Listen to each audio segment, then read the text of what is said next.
welcome to No Movies in Hell. I'm Chris Geiger. I'm LaClaw Scott, and today we are reviewing The Brutalist, a film by Brady Corbett. This film was very long. Yes, it was very long. It didn't have to be. That's true. So before we launch into the film, I have seen Vox Lux by this director, and I like it a lot. It had Natalie Portman in it, Jude Law. It's really good. That's how I came into this is this movie. Like, it's great. Yes, it was long. And I'm kind of disappointed that AI was used for Adrian Brody's Hungarian accent. He's so good. Adrian Brody is so good. I feel like going in, I thought, oh, it's 3 hours plus, but it's Adrian Brody. Like, I could watch him for 3.5 hours. No problem. Egregiously long.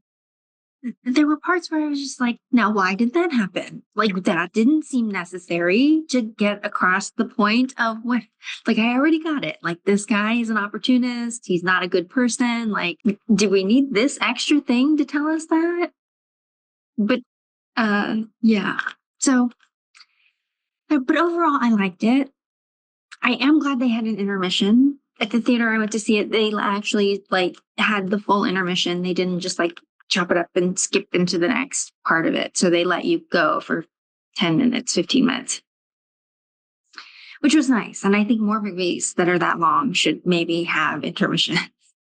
Well, I guess Killers of the Flower Moon did not, but also it was pretty fluid in terms of the pace. And, you didn't really have to think about what is part two, because everything just kind of came together. But, I thought, parts of the second act could have been cut out. I liked aspects of this film. I wouldn't probably say that it's the best. Especially it is nominated for a number of different Academy Awards now that we're in the season. I wouldn't say that it's Felicity Jones's best role, but I thought there were certain aspects of the film that were good for me. Yeah, agree. Let's go to the slides. So even though we both had some reservations, we scored it very high in terms of, I guess, scores we usually give movies. We're usually down around the 20s. If we get above 23, that's a really good movie for us. But this one we're up over 25, which is surprising. Yeah. Well, it's I think for the classic categories that we're highlighting here, it did really well. Now, if we had a category for time or an indicator for time, it would be completely different. Agreed. I think the score was really well done. I think the story is very well done. I would suggest people watch it, but there are some aspects with which it could be cut.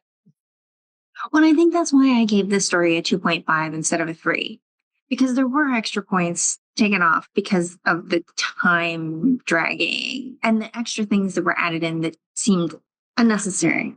So 2.5 on the story. And my category came in, overall average score came in lower than yours, partially because of that. I didn't want to give any spoilers, but do you have any thoughts and feelings about this movie that you wanted to share beyond just these kind of general ratings? No spoilers. Just if folks want to see it, I'm pretty sure that there will be an uptick, post Oscars. But what would you like to promote in this episode? I'm drawing a blank at this moment. We can just cut that out. Nothing to promote. Just show more films. All right. Well, don't forget to like and subscribe, and we'll see you next time. Thanks, everyone.